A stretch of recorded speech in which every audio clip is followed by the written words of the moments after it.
వివాహము కానటువంటి వారికి వివాహము అనుకూలించేటువంటి విధంగా చేసేటువంటి వాడు ఆ సుబ్రహ్మణ్యేశ్వరుడు. సంతానలేమితో బాధపడుతూ ఉండే వారికి సంతానాన్ని ప్రసాదించేటువంటి భగవంతుడి దోషము ఉంది అన్నా కూడా ఆ కుజదోషానికి సంబంధించి ఆ సుబ్రహ్మణ్యేశ్వర స్వామి పూజ చేయమంటారు. ఎందుకు? ఆ సుబ్రహ్మణ్యేశ్వరుడికి పూజ చేస్తే ఆ కుజుడికి పూజ చేపత్తి అనేటువంటి గ్రంథంలో ఆ స్వామివారి యొక్క విశేషతను తెలియజేసేదానికి ఫలశ్రుతి చెప్పారు.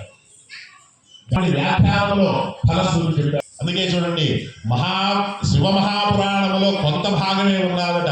ఈ కొంత విశేషత చెప్పారు ఈ సుబ్రహ్మణ్యేశ్వర స్వామి యొక్క జననం గురించి. అసలు పూర్తిగా ఈ సుబ్రహ్మణ్యేశ్వర స్వామి అవతారంలో ఉన్నారు. మరి ఈ అవతారము అసలు ఓం పుణ్యాహం కర్మణోస్తు ఓం యత్పుణ్యం నక్షత్రం తత్ఫట్టరమేవాపురుష్య యదా వై సూర్యోదయతే అథ నక్షత్రం నైతే యావత్ తత్ర సూర్యో గచ్ఛేత్ యత్ర దిగజ్ఞం పశ్యేత్ తావత్ దుర్వేద నిర్ధారీ స్యాత్ పుణ్యాహ ఏవ కురుతే. శ్రీ వల్లీ దేవసీలా సమేత శ్రీ సుబ్రహ్మణ్యేశ్వర స్వామి దేవత కళ్యాణ మహోత్సవాంగ కర్మణః స్వస్తి భవంతో భ్రవంతో. ఓం స్వస్తి కర్మణోస్తు.